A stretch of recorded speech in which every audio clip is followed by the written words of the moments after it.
ये जितना गौरवपूर्ण है उतना ही गौरवपूर्ण इस धरती के बेटे के रूप में आप सबके स्वागत करने का भी मुझे गर्व है। डेफ एक्सपो 2022 का ये आयोजन नए भारत की ऐसी भव्य तस्वीर खींच रहा है जिसका संकल्प हमने अमृतकाल में लिया है। इसमें राष्ट्र का विकास भी है, राज्यों का सहभाग भी है।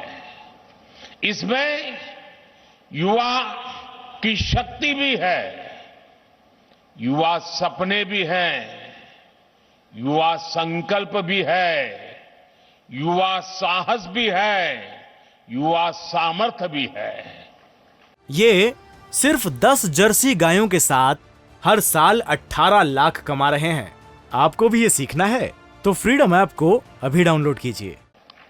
इसमें विश्व के लिए उम्मीद भी है, मित्र देशों के लिए सहयोग के अनेक अवसर भी हैं। साथियों, हमारे देश में डिफेंस एक्सपो पहले भी होते रहे हैं, लेकिन इस बार का डिफेंस एक्सपो अभूतपूर्व है। एक नई शुरुआत का प्रतीक है। ये देश का ऐसा पहला डिफेंस एक्सपो है जिसमें केवल भारतीय कंपनियां ही भाग ले रही हैं। केवल मेड इन इंडिया रक्षा उपकरण ही है। पहली बार किसी डिफेंस एक्सपो में भारत की मिट्टी से, भारत के लोगों के पसीने से बनी अनेक विध उत्पाद, हमारे ही देश की कंपनियां, हमारे वैज्ञानिक, हमारे युवाओं का सामर्थ्य आज हम लौह पुरुष सरदार पटेल की इस धरती से दुनिया के सामने हमारे सामर्थ्य का परिचय दे रहे हैं। इसमें 1300 से ज्यादा एग्जीबिटर्स हैं, जिसमें भारतीय उद्योग है, भारत के उद्योगों से जुड़े हुए कुछ जॉइंट वेंचर्स हैं, एमएसएमईज और 100 से ज्यादा स्टार्टअप्स हैं। एक तरह से आप सब यहां और देशवासी और दुनिया के लोग भी क्षमता और संभावना दोनों की झलक एक साथ देख रहे हैं। इन्हीं संभावनाओं को साकार करने के लिए पहली बार 450 से ज्यादा एमओयूज और एग्रीमेंट साइन किए जा रहे हैं। साथियों, ये आयोजन हम काफी समय पहले करना चाहते थे। गुजरात के लोगों तो भली भांति पता भी है, कुछ परिस्थितियों के कारण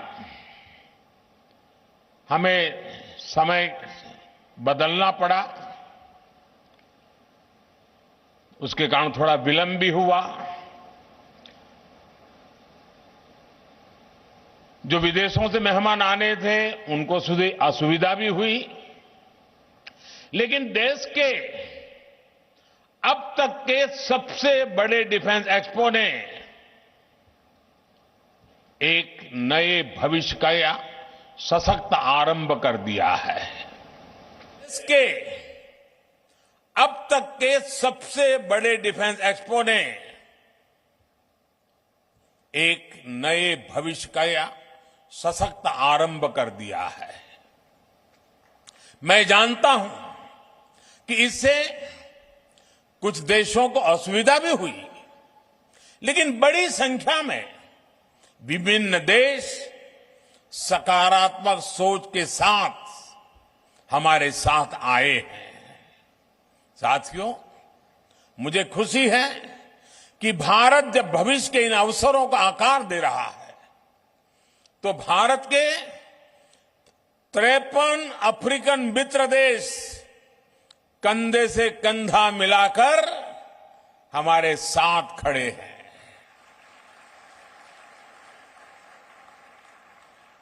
इस अवसर पर दूसरा इंडिया अफ्रीका डिफेंस डायलॉग भी आरंभ होने जा रहा है। भारत और अफ्रीकन देशों के बीच ये मित्रता, ये संबंध उस पुराने विश्वास पर टिके हैं जो समय के साथ और मजबूत हो रहा है, नया आयाम छू रहा है।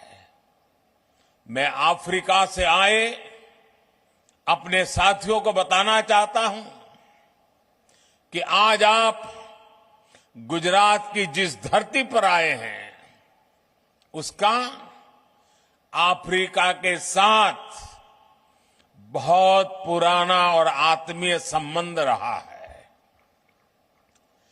अफ्रीका में जो पहली ट्रेन चली थी उसके निर्माण कार्य में इसी गुजरात के कच्छ से लोग अफ्रीका गए थे और उन्होंने मुश्किल अवस्था में हमारे कामगारों ने जी जान से काम करके अफ्रीका में आधुनिक रेल उसकी नींव रखने में बहुत बड़ी भूमिका निभाई थी।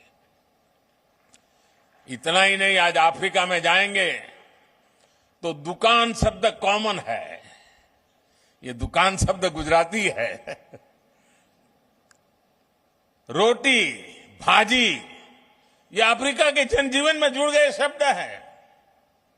महात्मा गांधी जैसे वैश्विक नेता के लिए भी गुजरात अगर उनकी जन्मभूमि थी तो अफ्रीका उनकी पहली कर्मभूमि थी। अफ्रीका के प्रति आत्मीयता और ये अपनापन आज भी भारत की विदेश नीति के केंद्र में है। कोरोना काल में जब वैक्सीन को लेकर पूरी दुनिया चिंता में थी तब भारत ने हमारे अफ्रीकन मित्र देशों को प्राथमिकता देते हुए वैक्सीन पहुंचाई। हमने हर जरूरत के समय दवाइयों से लेकर पीस मिशन तक अफ्रीका के साथ कंधे से कंधा मिलाकर चलने का प्रयास किया है। अब रक्षा क्षेत्र में हमारे बीच का सहयोग और समन्वय इन संबंधों को नई ऊंचाई देंगे। साथियों, इस आयोजन का एक महत्वपूर्ण आयाम इंडियन ओशन रीजन प्लस की डिफेंस मिनिस्टर्स कॉन्क्लेव भी है। इसमें हमारे 46 मित्र देश हिस्सा ले रहे हैं। आज अंतर्राष्ट्रीय सुरक्षा से लेकर वैश्विक व्यापार तक मैरीटाइम सिक्योरिटी एक ग्लोबल प्राथमिकता बनकर उभरा है। 2015 में मैंने मॉरिशस में security and growth for all in the region यानी सागर का विजन भी सामने रखा था। जैसा कि मैंने सिंगापुर में सांग्रीला डायलॉग में कहा था, इंडो पैसिफिक रीजन में अफ्रीकी तटों से लेकर अमेरिका का तक भारत का एंगेजमेंट इंक्लूसिव है। आज ग्लोबलाइजेशन के दौर में मर्चेंट नेवी की भूमिका का भी विस्तार हुआ है। दुनिया की भारत से अपेक्षाएं बड़ी हैं और मैं विश्व को विश्वास दिलाना चाहता हूं आपकी अपेक्षाओं को पूरा करने के लिए भारत हर कोशिश प्रयास करता रहेगा। हम कभी पीछे नहीं हटेंगे। इसलिए ये डिफेंस एक्सपो भारत के प्रति वैश्विक विश्वास का प्रतीक भी है। इतने सारे देशों की उपस्थिति के जरिए विश्व का बहुत बड़ा सामर्थ्य गुजरात की धरती पर जुट रहा है। मैं इस आयोजन में भारत के सभी मित्र राष्ट्रों और उनके प्रतिनिधियों का हृदय से स्वागत करता हूं। मैं इस भव्य आयोजन के लिए गुजरात के लोगों और विशेष रूप से मुख्यमंत्री भूपेंद्र भाई पटेल, उनकी पूरी टीम का अभिनंदन करता हूं। देश और दुनिया में विकास को लेकर औद्योगिक सामर्थ्य उसे लेकर के गुजरात की जो पहचान है, आज इस डिफेंस एक्सपो से गुजरात की पहचान को चार चांद लग रहे हैं, एक नई ऊंचाई मिल रही है। आने वाले समय में गुजरात डिफेंस इंडस्ट्री का भी एक बड़ा केंद्र बनेगा। भारत की सुरक्षा और सामरिक सामर्थ्य में गुजरात का भी बहुत बड़ा योगदान देगा, ये मुझे पूरा विश्वास है। साथियों, मैं अभी स्क्रीन पे देख रहा था, डीसा के लोग उत्साह से भरे हुए थे, उमंग और उत्साह नजर आ रहा था। डीसा एयरफील्ड का निर्माण भी देश की सुरक्षा और उस क्षेत्र के विकास के लिए एक महत्वपूर्ण उपलब्धि है। डीसा अंतर्राष्ट्रीय सीमा से केवल 130 किलोमीटर दूर है। अगर हमारे फोर्सेस, विशेषकर हमारी वायुसेना डीसा में होगी तो हम पश्चिमी सीमा पर किसी भी दुस्साहस का और बेहतर ढंग से जवाब दे पाएंगे। डीसाना भाइयों बहनों, તમને હું ગાંધીનગરથી અનેક અભિનંદન પાઠવું છું। હવે તો ડીસા વાસણનો બનાસકાંઠા પાટણ જિલ્લાનો સિતારો ચમકી રહ્યો છે। इस एयरफील्ड के लिए गुजरात की ओर से साल 2000 में ही डीसा के ये जमीन दी गई थी। जब यहां मैं मुख्यमंत्री था तो मैं लगातार इसके निर्माण कार्य के लिए प्रयास करता था। तत्कालीन केंद्र सरकार को, उस समय जो सरकार थी, उनको बार बार मैं समझा रहा था इसका महत्व क्या है। इतनी सारी जमीन दे दी, लेकिन 14 साल तक कुछ नहीं हुआ और फाइलें भी ऐसी बना दी गई थी, ऐसे सवालिया निशान डाले गए थे कि मुझे वहां पहुंचने के बाद भी सही तरीके से सही चीजों को प्रस्थापित करने में भी टाइम गया। सरकार आने के बाद हमने डीसा में ऑपरेशनल बेस बनाने का फैसला लिया और हमारी सेनाओं की अपेक्षा आज पूरी हो रही है। मेरे डिफेंस के साथी, जो भी चीफ ऑफ डिफेंस साहब बने, हर किसी ने मुझे हमेशा इस बात की याद दिलाई थी और आज चौधरी जी के नेतृत्व में ये बात सिद्ध हो रही है। जितना अभिनंदन डीसा को है, उतना ही अभिनंदन मेरे एयरफोर्स के साथियों को भी है। ये क्षेत्र अब देश की सुरक्षा का एक प्रभावी केंद्र बनेगा। जैसे बनासकांठा और पाटन, उसने अपनी एक पहचान बनाई थी। वो पहचान थी बनासकांठा पाटन गुजरात में सौर शक्ति, सोलर एनर्जी का केंद्र बनकर उभरा है।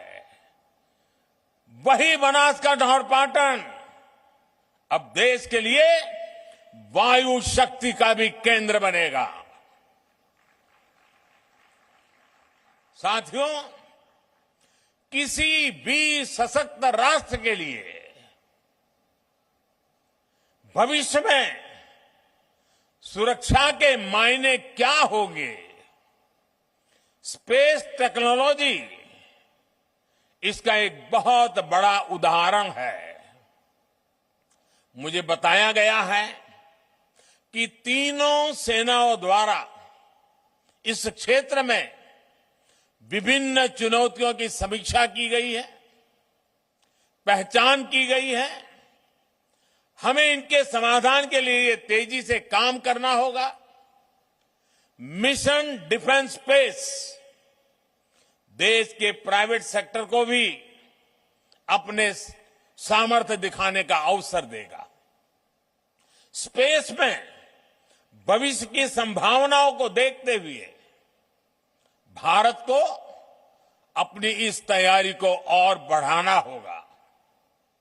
हमारी डिफेंस फोर्सेस को नए इनोवेटिव सॉल्यूशंस खोजने होंगे।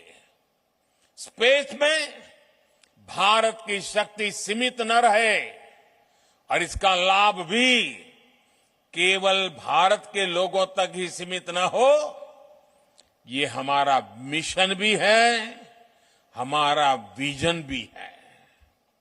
स्पेस टेक्नोलॉजी भारत की उदार सोच वाली स्पेस डिप्लोमेसी की नई परिभाषा को गढ़ रही है, नई संभावनाओं को जन्म दे रही है। इसका लाभ कई अफ्रीकन देशों को, कई अन्य छोटे देशों को हो रहा है। ऐसे 60 से ज्यादा विकासशील देश हैं जिनके साथ भारत अपनी स्पेस साइंस को साझा कर रहा है। साउथ एशिया सैटेलाइट इसका एक प्रभावी उदाहरण है। अगले साल तक आसियान के 10 देशों को भी भारत के सैटेलाइट डेटा तक रियल टाइम एक्सेस मिलेगा। यहां तक कि यूरोप और अमेरिका जैसे विकसित देश भी हमारे सैटेलाइट डेटा का उपयोग कर रहे हैं। इस सब के साथ ही ये एक ऐसा क्षेत्र है जिसमें समुद्री व्यापार से जुड़ी अपार संभावनाएं हैं। इसके जरिए हमारे मछुआरों के लिए बेहतर आय और बेहतर सुरक्षा के लिए रियल टाइम सूचनाएं मिल रही हैं। हम जानते हैं कि स्पेस से जुड़ी इन संभावनाओं को अनंत आकाश जैसे सपने देखने वाले मेरे देश के युवा साकार करेंगे, समय सीमा में साकार करेंगे और अधिक गुणवत्ता के साथ साकार करेंगे। भविष्य को गढ़ने वाले युवा स्पेस टेक्नोलॉजी को नई ऊंचाई तक ले जाएंगे। इसलिए ये विषय डिफेंस एक्सपो की एक महत्वपूर्ण प्राथमिकता है। गुजरात की इस धरती से डॉक्टर विक्रम साराभाई जैसे वैज्ञानिक की प्रेरणा और गौरव भी जुड़ा हुआ है। वो प्रेरणा हमारे संकल्पों को नई ऊर्जा देगी। और साथियों, आज बात जब डिफेंस सेक्टर की बात होती है, फ्यूचर वॉरफेयर की बात होती है, तो इसकी कमान एक तरह से युवाओं के हाथ में है। इसमें भारत के युवाओं को उनके इनोवेशन और रिसर्च की भूमिका बहुत बड़ी है। इसलिए ये डिफेंस एक्सपो भारत के युवाओं के लिए उनके फ्यूचर की विंडो की तरह है। साथियों, रक्षा क्षेत्र में भारत इंटेंट, इनोवेशन और इम्प्लीमेंटेशन के मंत्र पर आगे बढ़ रहा है। आज से 8 साल पहले तक भारत की पहचान दुनिया के सबसे बड़े डिफेंस इंपोर्टर के रूप में होती थी। हम दुनिया भर से माल खरीदते थे, लाते थे, पैसे देते रहते थे। लेकिन न्यू इंडिया ने इंटेंट दिखाया, इच्छा शक्ति दिखाई और मेक इन इंडिया आज रक्षा क्षेत्र की सक्सेस स्टोरी बन रहा है। पिछले 5 वर्षों में हमारा रक्षा निर्यात, हमारा डिफेंस एक्सपोर्ट 8 गुना बढ़ा है दोस्तों। हम दुनिया के 75 से ज्यादा देशों को रक्षा सामग्री और उपकरण एक्सपोर्ट कर रहे हैं, निर्यात कर रहे हैं।